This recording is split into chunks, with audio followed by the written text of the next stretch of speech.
विधानसभा की संयोजक पिथौरागढ़ की श्री राकेश देवलाल जी जनसभा के कार्यक्रम देख रहे हैं, बसंत जोशी जी जिला के महामंत्री, भूपेश पंत जी, दिवाकर जोशी जी, हमारे शुभम चंद जी अध्यक्ष युवा मोर्चा के, सम्मानित मंच और इतनी बड़ी संख्या में यहां पर एकत्र आए देवी और सज्जनों, मेरे प्रिय मित्रों, मेरे नौजवान साथियों, मीडिया के मेरे साथी, प्रिंट मीडिया और इलेक्ट्रॉनिक मीडिया के मेरे साथी, मेरा ये सौभाग्य है कि मुझे आज पिथौरागढ़ के पुण्य भूमि पर आने का सौभाग्य मिला है। और जब मैं यहां आया हूं तो कामाख्या देवी मंदिर को नमन करता हूं, साथ ही साथ पाताल भुवनेश्वर मंदिर वहां भी हम नमन करते हैं, और महाकाली मंदिर में भी अपने शीश झुकाते हुए आप सबका अभिनंदन करते हैं, आप सबका स्वागत करते हैं। मित्रों, यह पवित्र भूमि जिसको सरयू नदी का आशीर्वाद हो, जिसको रामगंगा का आशीर्वाद हो, ऐसे पुण्य भूमि पर मुझे आने का मौका मिला और आप सब लोगों ने जिस गर्मजोशी से मेरा स्वागत किया है उसके लिए पुनः आपका अभिनंदन और स्वागत। यह वीर भूमि, इस वीर भूमि को जिसने प्रयागदत्त पंत जी को पैदा किया, जिन्होंने आजादी के लिए क्रांतिकारी के रूप में अपने आप का सर्वस्व निछावर किया, ऐसे प्रयागदत्त पंत जी को, कृष्णानंद जी को और हम सबके बहुत ही आदर के योग्य भारत रत्न पंडित गोविंद वल्लभ पंत को मैं आज के दिन याद करता हूं, जिनके योगदान से आज हम एक विकसित उत्तराखंड की तरफ देखने को, आजाद भारत में उत्तराखंड को हम देख पाते हैं। मित्रों, हमारे से पहले इस चुनावी सभा में सरोज पंत जी ने और हमारे चुफाल जी ने, बिशन सिंह चुफाल जी ने आपके सामने बहुत ओजस्वी रूप में अपनी बात को रखा है और उन्होंने यह बताया कि मैंने क्या किया, मैं क्या कर रही हूं, मैं क्या कर रहा हूं, हमारी सरकार ने क्या क्या किया है। देखो, राजनीति में चुनाव एक ऐसा माहौल और मौसम होता है और समय होता है जब आपको अपने भविष्य के बारे में तय करना होता है, और जब आप अपने भविष्य के बारे में तय करते हो तो मैं सब लोगों को बोलता हूं कि राजनीति के राजनीतिक गहराई को समझने का प्रयास करो। अब आपने चंद्रपन जी को भाषण देते हुए सुना, आपने चुफाल जी को भाषण देते हुए सुना, दोनों ने दमदार तरीके से जो काम उन्होंने और उनकी सरकार ने इलाके के लिए किया है उसको छाती ठोक करके आपके सामने रखा है। ये हमको ध्यान रखना। वो उन्होंने रखा कि नहीं रखा? ये भारतीय जनता पार्टी है जो चुनाव में रिपोर्ट कार्ड के साथ जाती है, और कोई पॉलिटिकल पार्टी, कोई राजनीतिक दल में दम ही नहीं है कि वो कह सके कि ये हमने किया है, नहीं कह सकते।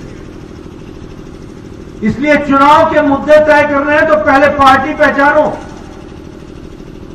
ये भारतीय जनता पार्टी को सपोर्ट कर रहे हो, या पार्टी को सपोर्ट करने का मतलब है कि उत्तराखंड को आगे ले जा रहे हो, और अगर किसी और राजनीतिक दल के तरफ जाओगे तो उत्तराखंड को पीछे ले जाने का रास्ता पकड़ लोगे। ये हमको याद रखना चाहिए। आज बताओ, विचार पर चलने वाली कौन राजनीतिक दल रह गई है? सभी पार्टियां तो परिवार की पार्टी हो गई। कोई देश में पार्टी उठा के देखो, हर कोई अपना बेटा, अपना बच्चा, अपना परिवार, इसी को लेकर के चला हुआ है। विचार के साथ समाज की सेवा करना, देश की सेवा करना, ये काम अगर कोई कर रहा है तो भारतीय जनता पार्टी कर रही है। ये भी हमको ध्यान दें।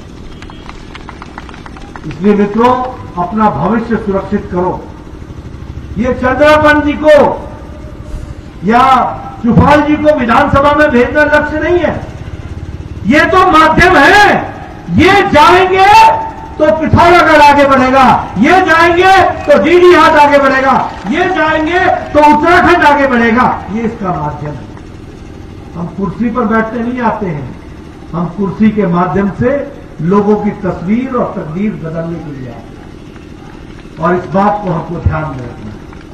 मित्रों, मेरी बात बड़े गौर से सुनना।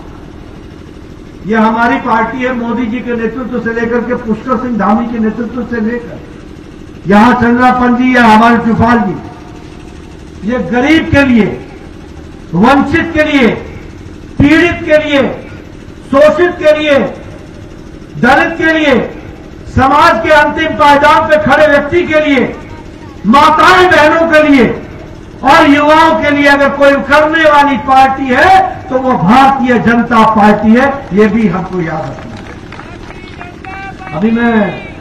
अभी मैं पहाड़ी भाषा में सुन रहा था, चुफाल जी पोषण की बात कर रहे थे।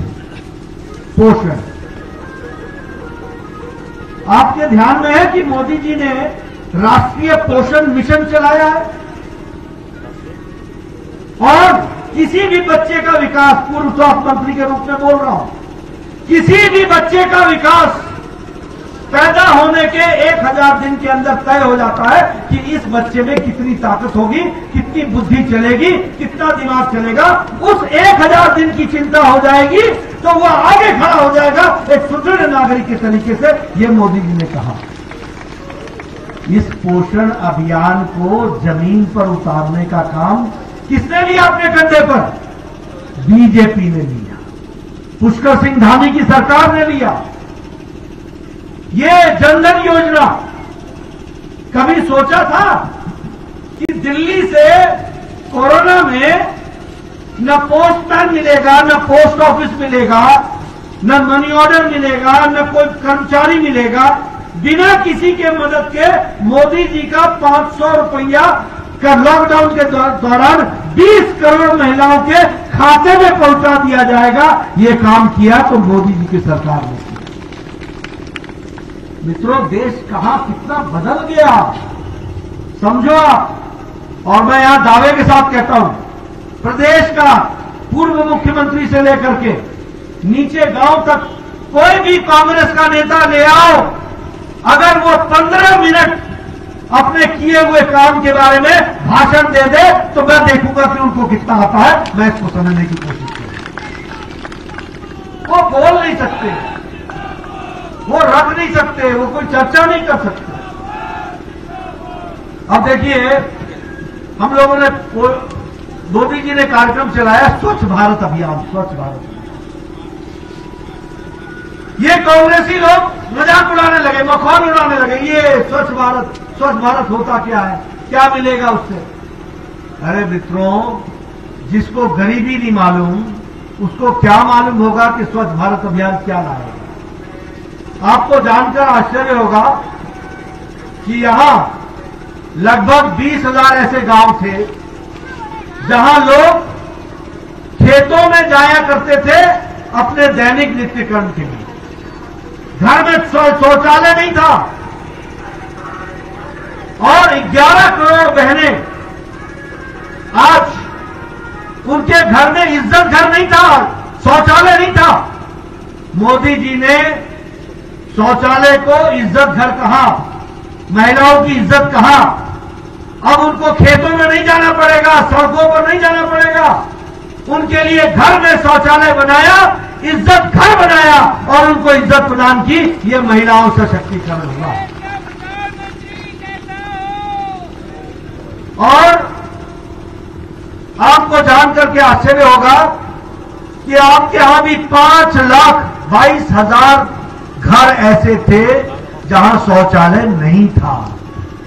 आपके यहां भी हजारों गांव ऐसे थे जहां लोग खुले में शौच जाया करते थे। आज मोदी जी के नेतृत्व में और पुष्कर सिंह धामी के नेतृत्व में एक भी गांव खुले में शौच जाने वाला गांव नहीं रह गया।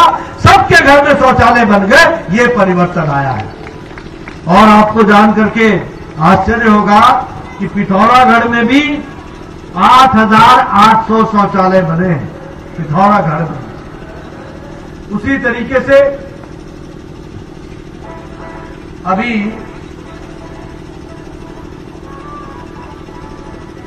उज्ज्वला योजना, अगर उज्ज्वला योजना की बात करो तो आपके ध्यान में आएगा कि लोग, हमारी बहनें गांव में सुबेरे 5 बजे उठकर, बोलिए, लकड़ी काट करके लाने के लिए जाती थी कि नहीं जाती थी?